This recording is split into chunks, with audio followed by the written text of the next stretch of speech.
fastest vaccination programme in our history, and the chances are that you know someone personally who has already received a vaccine. But it would be fatal if this sense of progress were now to breed any kind of complacency, because the pressures on the NHS are extraordinary. On Tuesday, we saw 4,134 new admissions to hospital on a single day, the highest at any point in this pandemic. There are now more than 37,000 COVID patients in hospital across the UK, and in spite of all the efforts of our doctors and nurses and our medical staff, we're now seeing cancer treatments sadly postponed, ambulances queuing, and intensive care units spilling over into adjacent wards. And with 55,761 positive cases since yesterday, and very sadly 1,280 deaths, this is not the time for the slightest relaxation of our national resolve and our individual efforts. So please stay at home. Please protect the NHS and save lives. And please remember that this disease can be passed on not just by standing too near someone in a supermarket queue, but also by handling something touched by an infected person. And remember also that 1 in 3 people with COVID have no symptoms, and that's why that original message of hands, face, space, washing your hands, is as important now as it has ever been. And it's precisely because we have the hope of that vaccine and the risk of new strains coming from overseas that we must take additional steps now to stop those strains from entering the country. So yesterday we announced that we're banning flights from South America and Portugal, and to protect us against the risk of as yet unidentified new strains, we will also temporarily close all travel corridors from 0400 hours on Monday. Following conversations with the devolved administrations, we will act together so that this applies across the whole of the UK. This means that if you come to this country, you must have proof of a negative COVID test that you have taken in the 72 hours before leaving, and you must have filled in your passenger locator form, and your airline will ask for proof of both before you take off. You may also be checked when you land and face substantial fines for refusing to comply, and upon arrival you must then quarantine for 10 days, not leaving your home for any reason at all, or take another test on day 5 and wait for proof of another negative result. And we will be stepping up our enforcement both at the border and in country. And it's vital to take these extra measures now when, as I say, day by day, hour by hour, we are making such strides in protecting the population.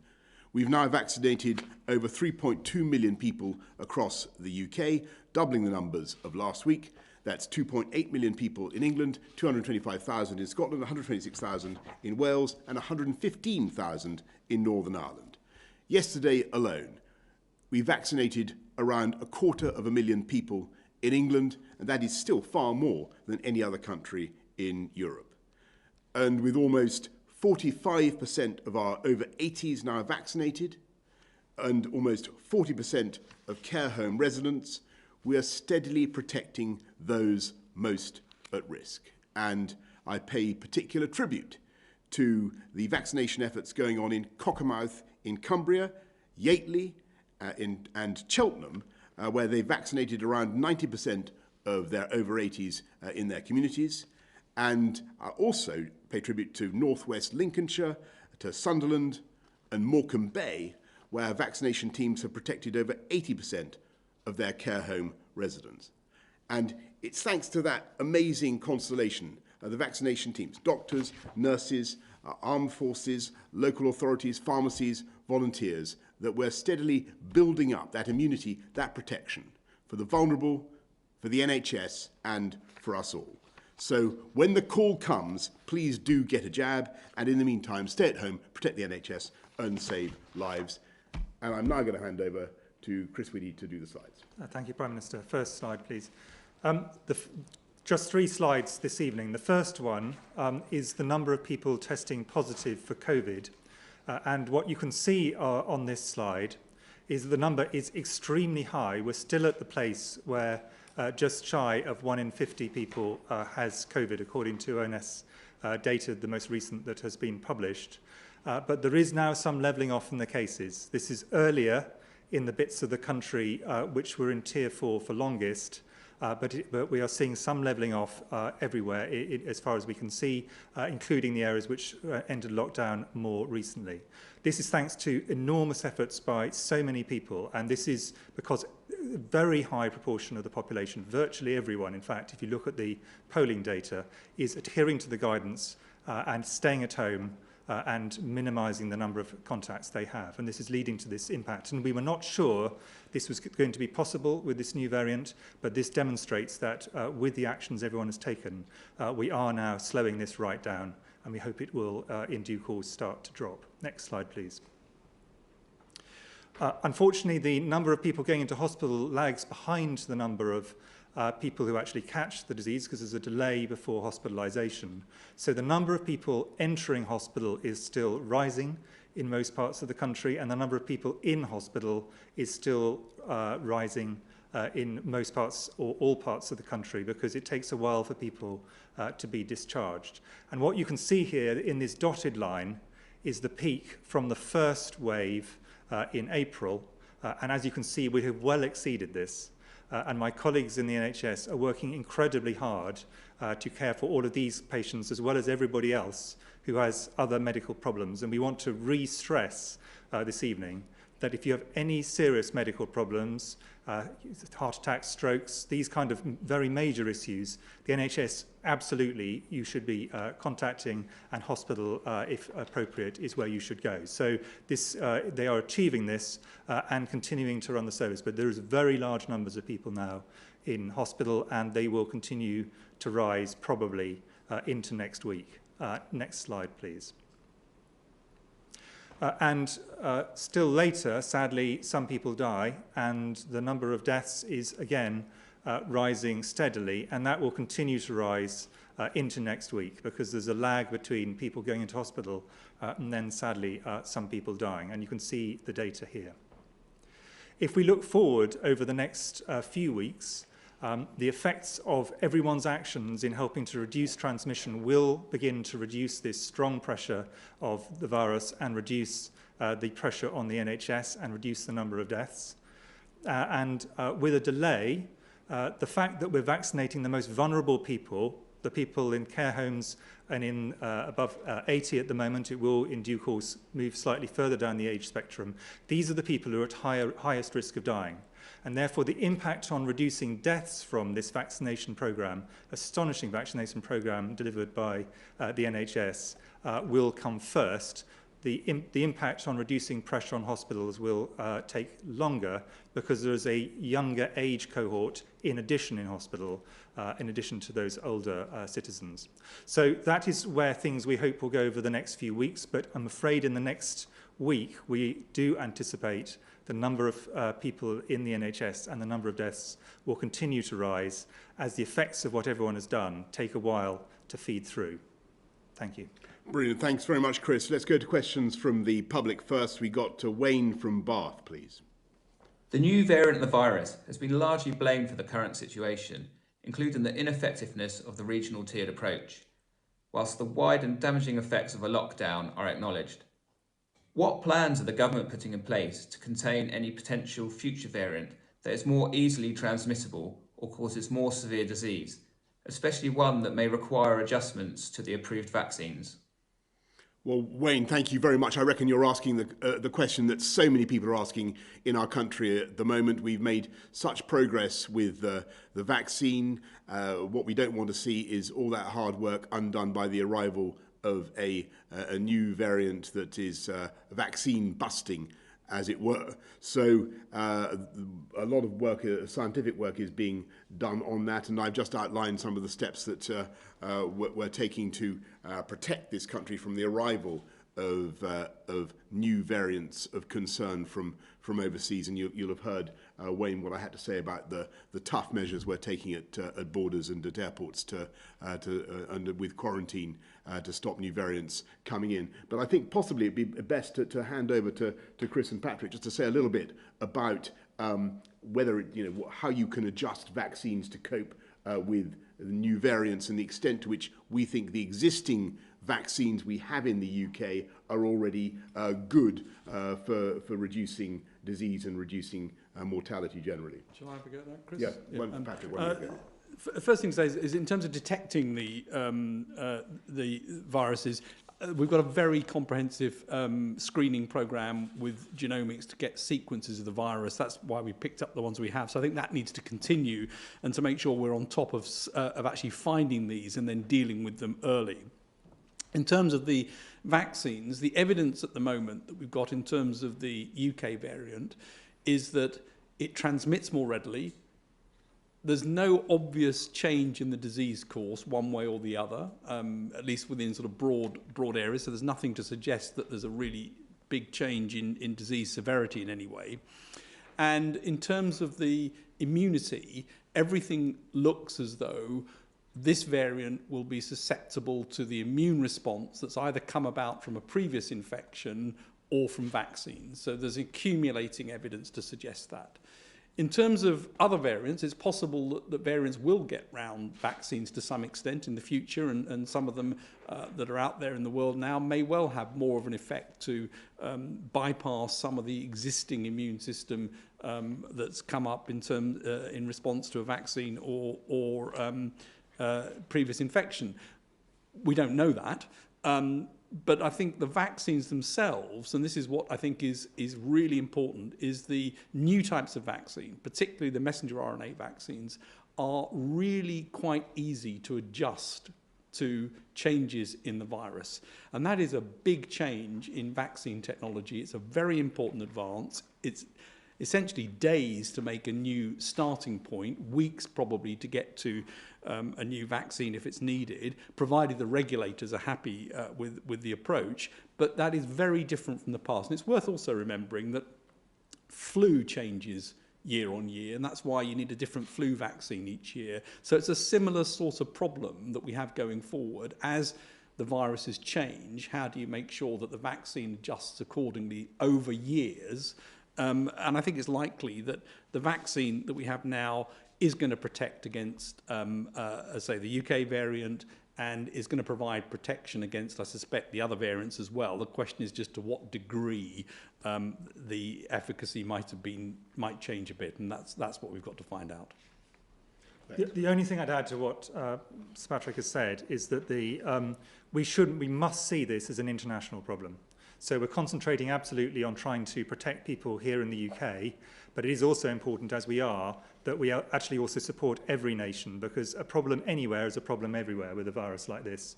So helping to improve diagnostics, helping to make sure vaccines are both researched, which the UK has taken a very significant lead in, but also distributed and available and resourced, which is done through, for example, a system called COVAX. So there's several things we should be doing to support everyone internationally as well as nationally.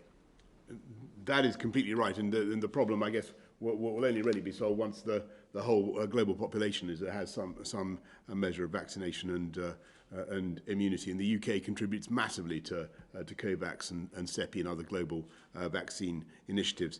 Let's go to Michael from Cornwall. Good evening. What will the number of daily death rates and COVID-19 infections will the government consider lifting the lockdown restrictions? Thank you. Well, thank you very much, Michael. I think that's an incredibly, it's a very good question. It's a question everybody has been thinking about for a long time. I think the answer is that we want to get to a stage where we're confident that we've vaccinated as I say, the JCVI 1 to 4 cohorts, those in care homes, care home workers, NHS staff, those over 80, those over 70, and so on. The most vulnerable groups, we've got to do them, and then depending on the effectiveness of that rollout, and as you know, we're going for, we're hoping to do all of them by the 15th of February, we will think about what steps we could take to lift the restrictions, but it will also depend on where the disease is and what's happening, because what we can't have, and I'd like Chris and Patrick to comment on this as well, what we can't have is any false sense of security, so that we, as it were, lift the restrictions altogether, and then the disease really runs riot in the younger generations. And as you know, at the moment, I think about a third of those going into hospital are under 65, and about a quarter under 55 from memory. Patrick and Chris or Patrick may want to correct me on that.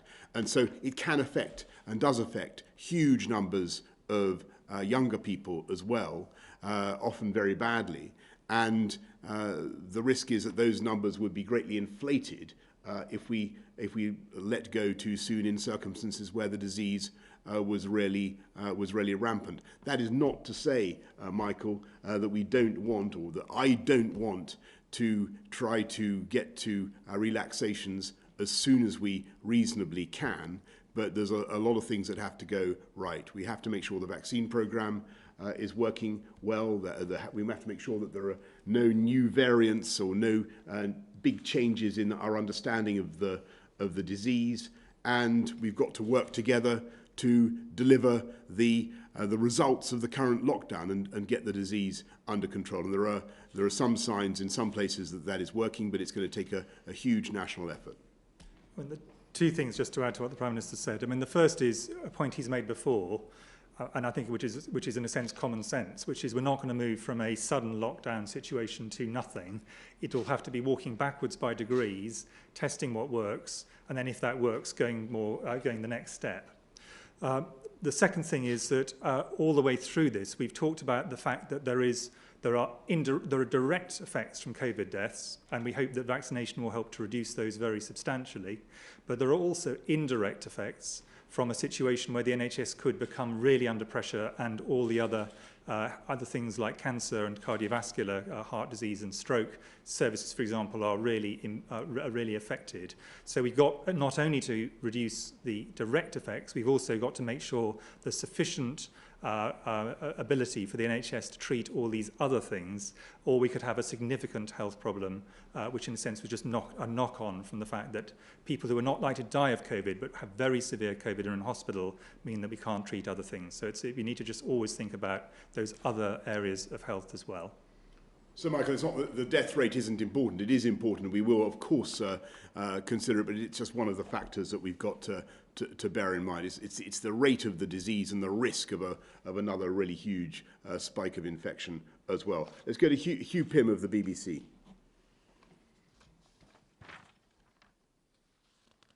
Hugh, you need to unmute. Apologies. Thank you, Prime Minister. Some hospitals in London and the southeast of England are so stretched that patients are having to be moved hundreds of miles for treatment. Does this not suggest that not enough was done by the government to prepare the NHS for the second wave? And for Professor Whitty and Sir Patrick, when exactly do you expect the peak of pressure on the NHS to be, and how might that vary around the country? And how do you see the trajectory of cases going from now?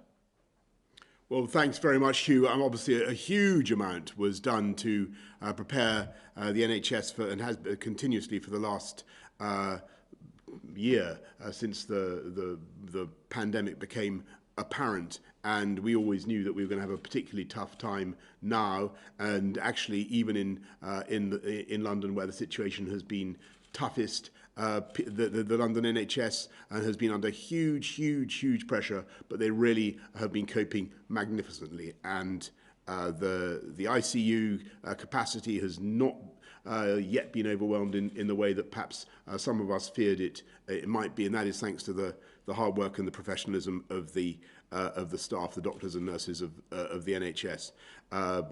The answer, and we are seeing, as I said just now, some tentative early signs that the pressure may be slightly easing in London now, but it is far too early to be remotely confident about that, and we need to make sure that we keep the discipline and the focus and the lockdown, stay at home and protect the NHS.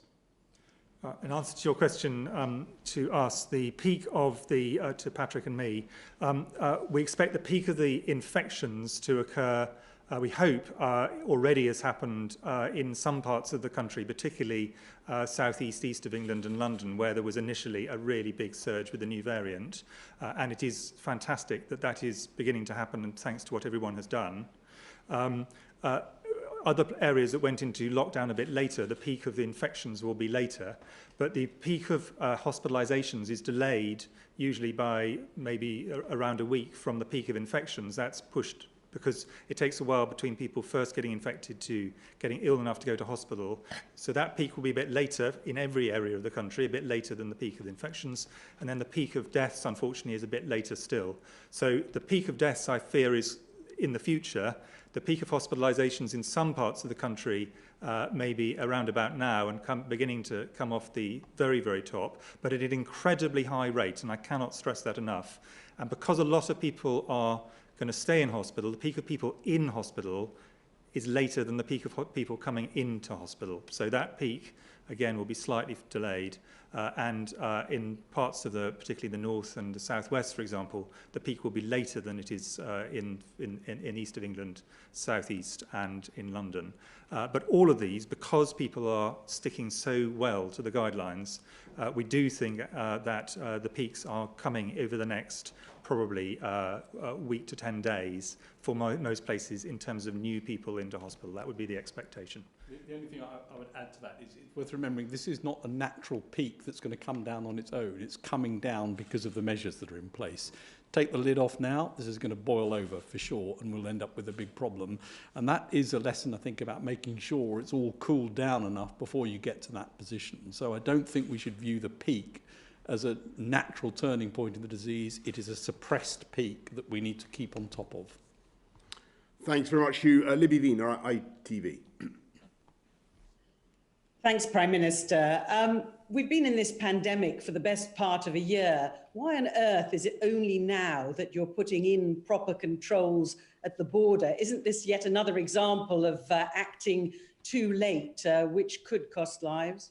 And could I also ask Sir Patrick Vallance, do you think the Brazilian variant is here already, or have we done enough by locking down the borders overnight to stop it?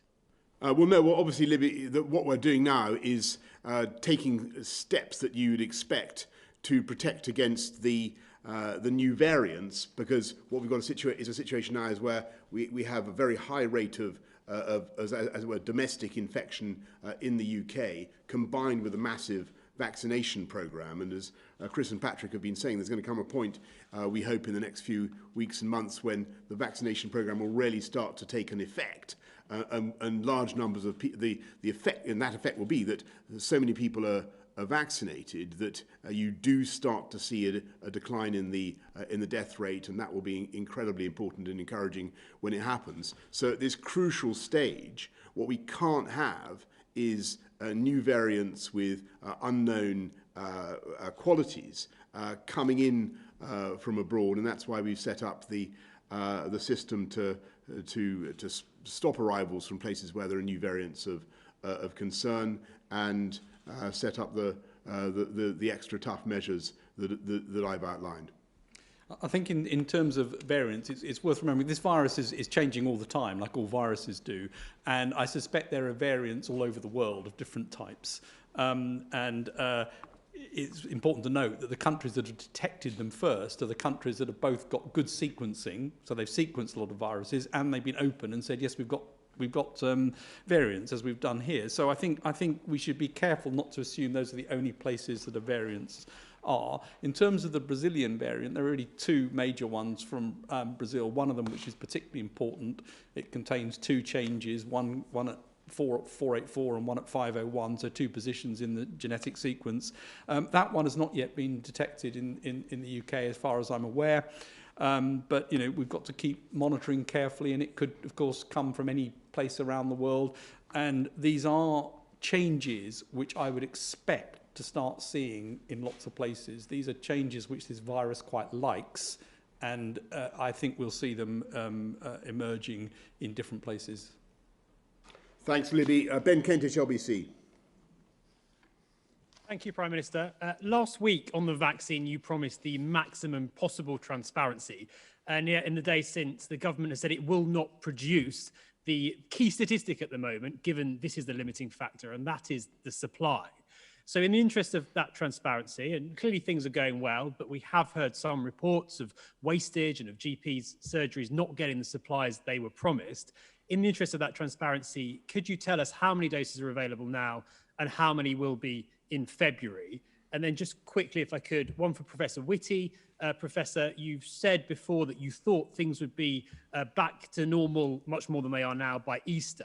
Do you still think that's the case, or realistically are we now looking at the summer? And a quick one for Patrick Vallance too. So Patrick, according to Public Health England, there were more outbreaks in workplaces than there were in hospitals, care homes or prisons in the last week.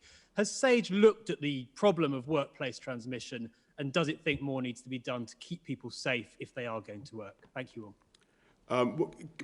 Ben, can I just come back on the vaccine supply issue? And I think you really need to look at what we're saying on what we think we can do on getting jabs into arms, because when you look at the issue of the number of vials or the number of doses, there are things that there's the overall question of can the factories, we've got 2 vaccines we're using at the moment, as you know, Pfizer and the Oxford AstraZeneca vaccine, that we depend on them, their factories, their manufacturing processes, and also there is the issue of the batch testing, the approvals that have to be done to make sure that we're putting safe vaccine in everybody's arms. I think it's incredibly important that all our vaccines are safe.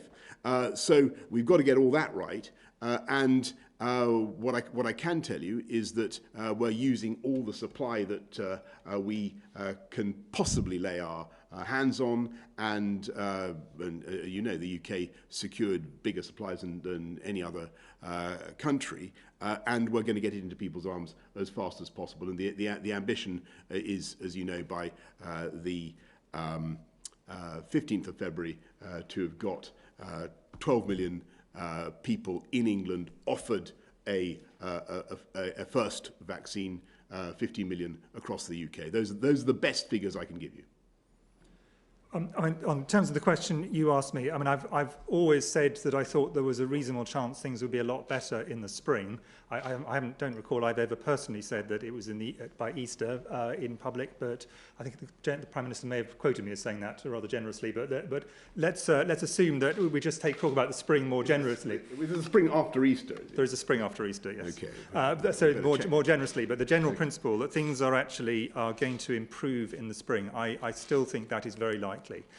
Having the new variant makes that harder. There's no doubt about that. But I think what has happened over the last 3 weeks is we have shown that with everybody working together, we can beat this virus with the current measures, and the vaccine will now help us to do that. And hopefully, increasingly, the vaccine will take the heavy lifting, and less of this will be requiring people to do things. But I think what no one thinks, and I think anybody who looks at this would agree with this, is that suddenly in spring it's all over and that's the whole thing done. What we expect is things to be substantially better than they are at the moment, both in terms of deaths from COVID, and hopefully if we take it steadily and in a sensible way, walking backwards from restrictions, but in a way that actually keeps the deaths down, the NHS not under pressure. So certainly the hope is that that's a kind of reasonable time frame to be kind of thinking about. But I think if we try and put a hard stop on this, of course we'll be caught out by events. But I think that broad time frame still feels to me a reasonable one, provided what we're not expecting is completely back to what it would have been 2 springs ago. It's going to be a lot better than we are now. Thanks very much. There was a question about workplaces. Oh, sorry, forgive me. Yes, that's very important. So I think a lot of workplaces have done a great job in terms of making sure that they are safe, and they've gone as far as possible in terms of distancing and the other measures, and hand hygiene and surface cleaning and all the things that really matter. And yes, SAGE has looked at this and produced a number of guidance papers on how best to think about this in the workplace. So they're there in the public domain for people to look at. And from that, the departments have drawn up specific guidance, and HSE and other organisations have. But yes, SAGE has produced papers on workplace safety and how to optimise conditions to try and reduce the spread of the virus.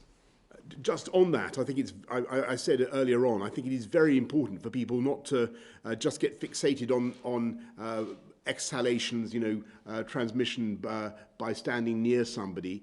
Don't forget it can also be transmitted, and it very likely is very commonly and widely transmitted by handling things and picking up something that's been touched by somebody who's infected. I think we forget that in the way that we're trying to restrict transmission. It's very important to remember that. Let's go to and that's why the hand washing message is also so important. Let's go to Seb Payne of the FT. Thank you, Prime Minister. I would like to ask you about what happens to the rest of society once the most vulnerable are vaccinated. Are you not giving us any indications about vaccinating the under 50s because you're intending to open up society before the point you'll get to them? And will this be safe for the working age population, given how little we know about the long-term impacts of COVID? For Professor Whitty, there are some reports that GP surgeries and vaccination centres have spare vaccines once appointments are complete, and they risk being thrown away at the end of the day. So what is the government's plan for excess vaccines, and what are the protocols for how they should be used, or should GPs give them to whoever turns up? And finally, for Sir Patrick, there was a recent poll out that said just 5% of Britons had heard advice about avoiding unventilated indoor places. We know this is a key way to avoid COVID being transmitted. So why isn't the government's education campaign focusing on this front? Thank you all. Yeah, thank you very much, Seb. And you are, I think, like actually several questioners already this afternoon, focusing on the issue that I think really preoccupies so many of us at the moment. What is the moment at which we think it might be safe to relax? What proportion of the population of the vulnerable do we need to have immunised in order to be able to start that journey of relaxation? It was, as Chris just said, it will be a process. I think let's focus for now on getting those cohorts, the JCVI groups 1 to 4 coming forward, the over 80s, the over 70s, and as I've said. And I think that will already make a huge difference. But clearly, as Chris and Patrick have said, there will be more work to be done to immunise the rest of the population to make us even safer and allow us to open up even more. It's probably about as specific as I can be, Seb, tonight. But there's clearly a debate to be had, and we'll make sure that everybody has a chance to have their say in that debate. On the question you asked me, let's move from anecdote to actual numbers. If you look at the proportion of the vaccines that have been used, which are for people in care homes and people over 80, it is the overwhelming majority.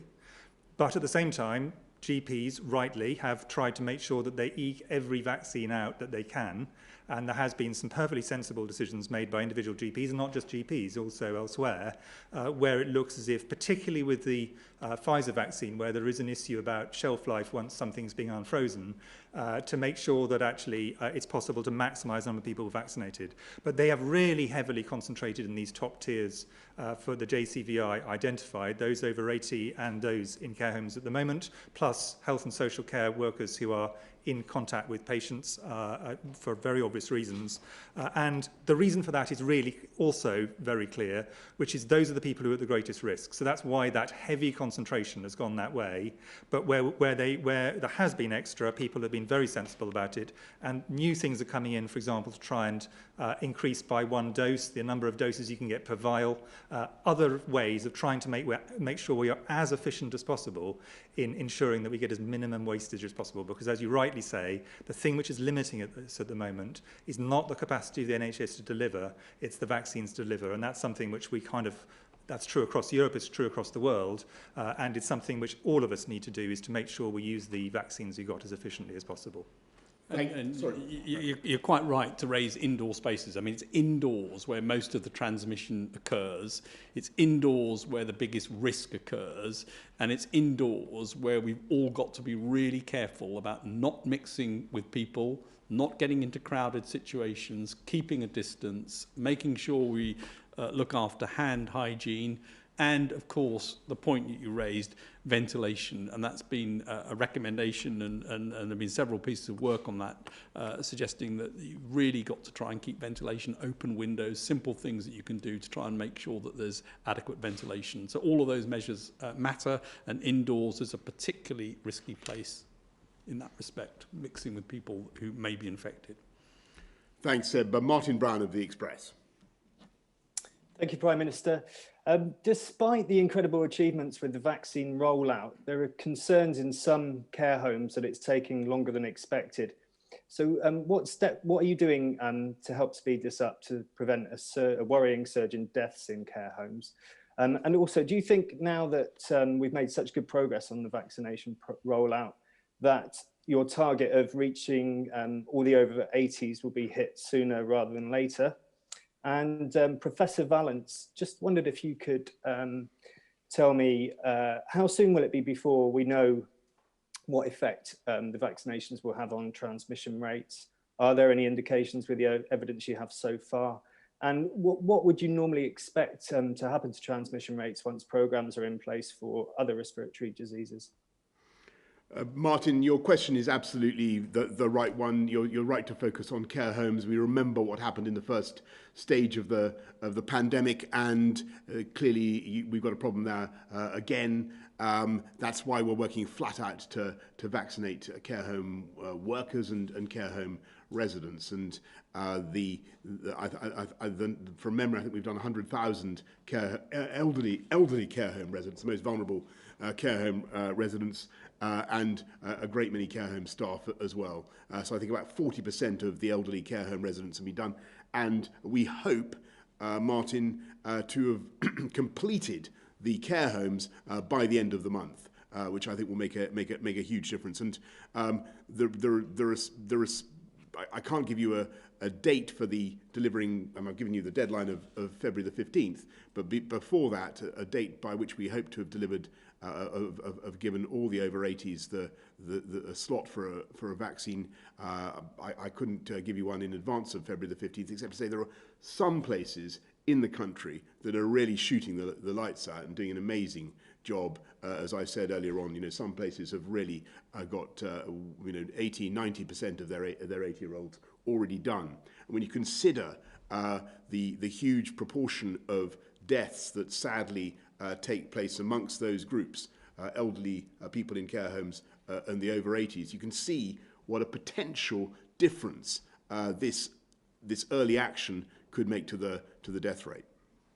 In terms of the vaccine effects, I mean, the vaccines, and it's worth just still taking a step back, and it is a miracle we've got vaccines this quickly, actually, and so many different vaccines coming along. The vaccines are good at reducing the things that we were talking about now, so deaths, severe disease, hospitalizations, and symptomatic disease. We know that. They've got good effects there. It's much more difficult to pick up the effect on transmission. There are studies going on which will reveal that information, so we will expect to get information on that. And of course, you get information as the vaccines roll out. But it would be very surprising for vaccines that are this effective not to have a decent effect on transmission.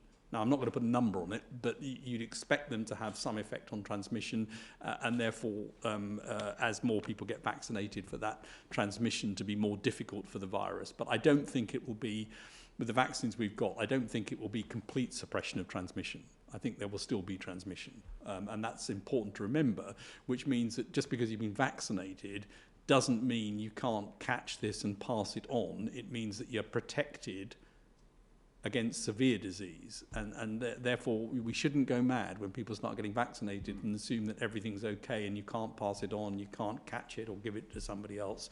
That still will be the case, so we've got to be cautious as we go through this, but I expect the vaccines to have an effect on transmission reduction. Great, thanks.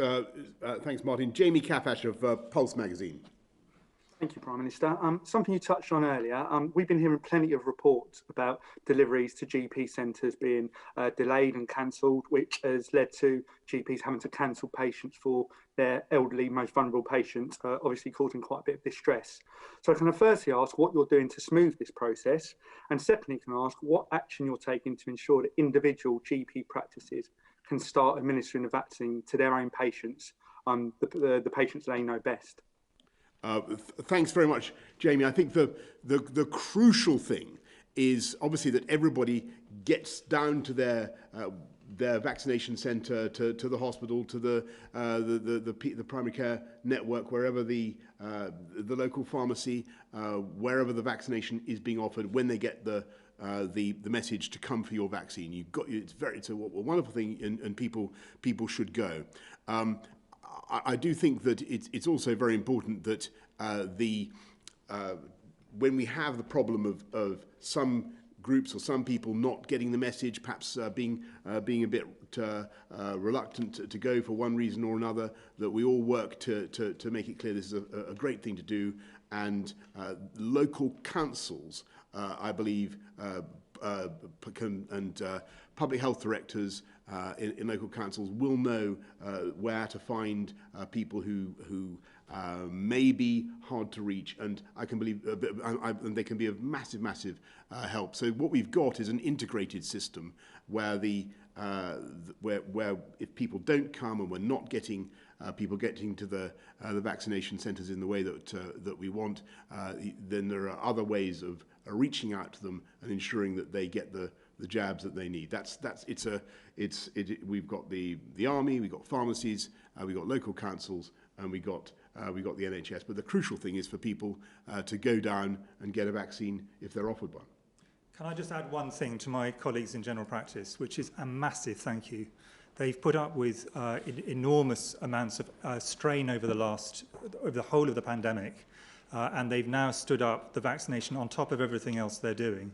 So I think we should all be enormously grateful for what they have done, including some quite rapid turns of policy when it actually we've had to do that, and people have actually been very understanding of this. So I just want to thank my colleagues enormously.